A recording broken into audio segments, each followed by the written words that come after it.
I found a hidden camera in my Airbnb, and no one believed me. It started like any other weekend trip. I'd just gone through a messy breakup, and all I wanted was 48 hours of quiet. No drama. No phone calls. Just me, a few books, and the sound of silence. I booked a cozy little Airbnb cottage tucked away in the hills, about 2 hours outside the city. It had great reviews, 4.95 stars, tons of guests calling it peaceful, private, and perfect for solo travelers.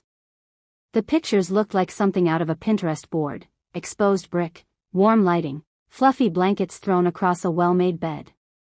So I booked it without hesitation. Friday to Sunday. 2 nights of peace. When I got there, it was exactly as described. Maybe even nicer. Everything was spotless. A handwritten welcome card sat on the kitchen counter. "Welcome, Reina. Make yourself at home. Jerry." That was the host, Jerry. Older guy. Clean communication. Never intrusive. There was a bottle of wine in the fridge. Lavender soap by the sink. A throw blanket folded over the armchair like someone really cared. I remember thinking, this is exactly what I needed. But there was one thing. One small, strange thing I noticed the first night. The mirror in the bedroom. It was large, almost too large for the room, and mounted unusually low. Like, at waist height. I thought maybe it was decorative. Airbnb hosts do weird design things sometimes. I didn't think too much of it. Not then. The second night, that's when things changed. It was around 10:30 p.m. I was in pajamas, reading in bed. My phone battery was almost dead, so I got up to plug it in. There was an outlet under the mirror, almost hidden behind it. I reached behind it, fumbling to plug in the charger. And that's when I noticed something. A tiny, black circle.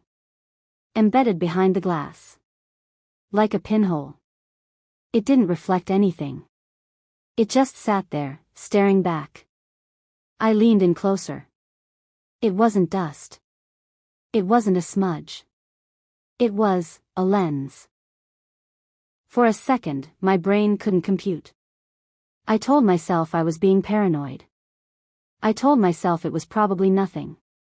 I even laughed. But something felt wrong. So I grabbed my flashlight app and angled it at the mirror. And there it was. A tiny glint. A reflective ring around the black circle. It was a camera. Behind the mirror. Pointed directly at the bed. I backed away, suddenly cold, my skin prickling. I stared at it. I wanted to scream. I wanted to smash the mirror. But I didn't.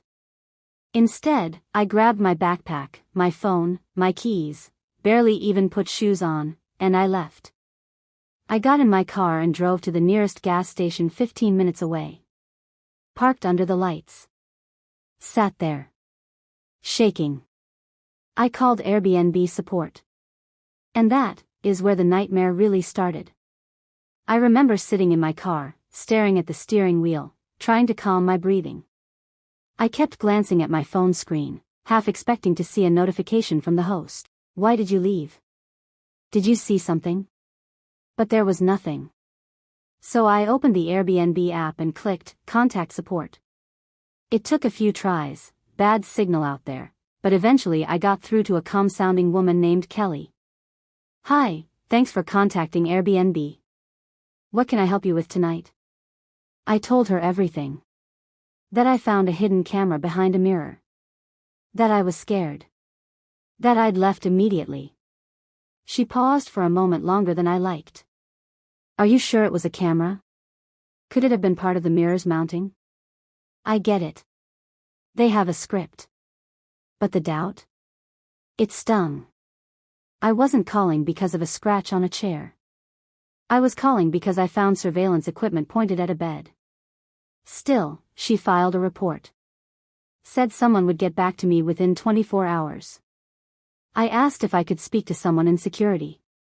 She said there was no one available right now.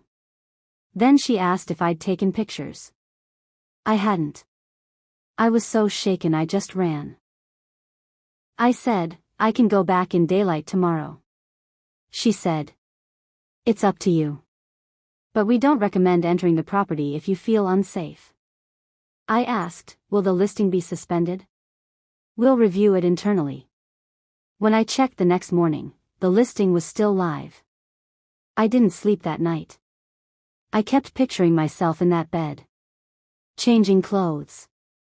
Reading. Vulnerable. Exposed. Watched. And the worst part? No one really seemed to care. I called the local police. Told them everything.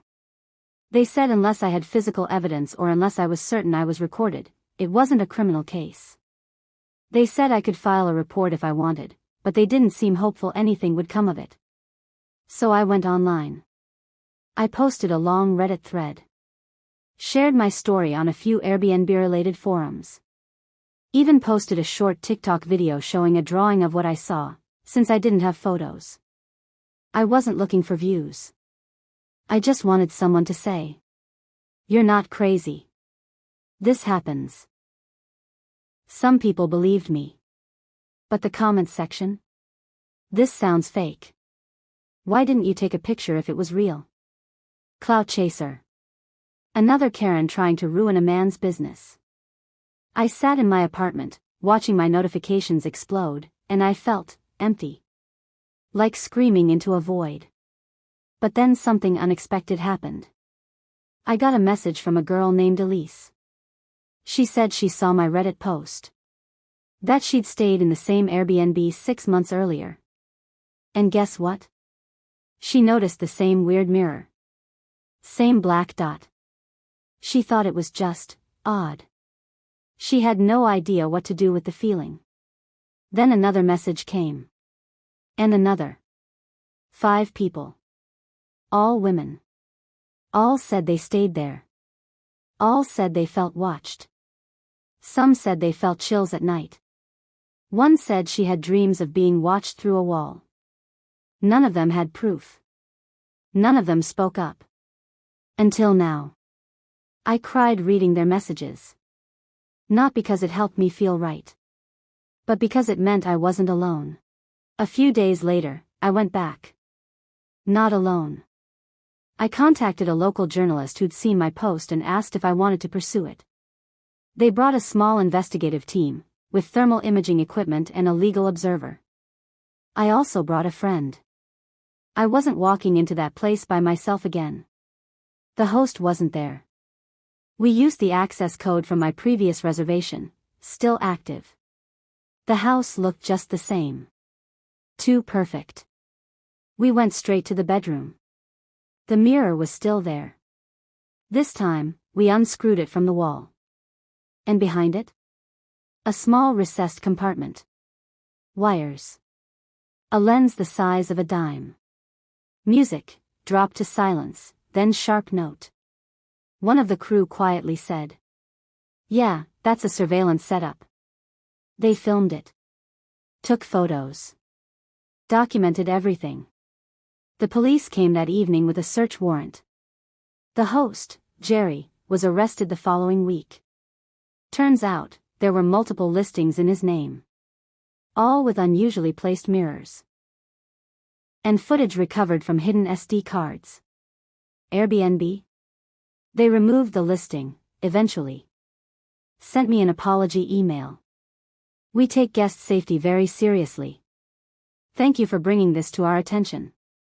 Your feedback helps us improve. But no real apology. No public statement. No refund. No accountability. If I hadn't pushed, if I hadn't screamed, if I hadn't come with proof, they would have left that camera right there. The thing that haunts me most isn't the camera. It's how close I came to saying nothing. To brushing it off. To doubting myself. It's how quickly people told me I was crazy. How even I almost believed it. That camera wasn't just in the wall. It was in my mind for months. It stole my peace. My sense of privacy. My sleep. But I found my voice. Not just for me, but for every woman who stayed in that room before me. For every guest who had a gut feeling and shoved it down. So if you're watching this and you feel that same itch in your gut, if something doesn't feel right, please don't ignore it. You are not paranoid. You are not dramatic. You are not alone.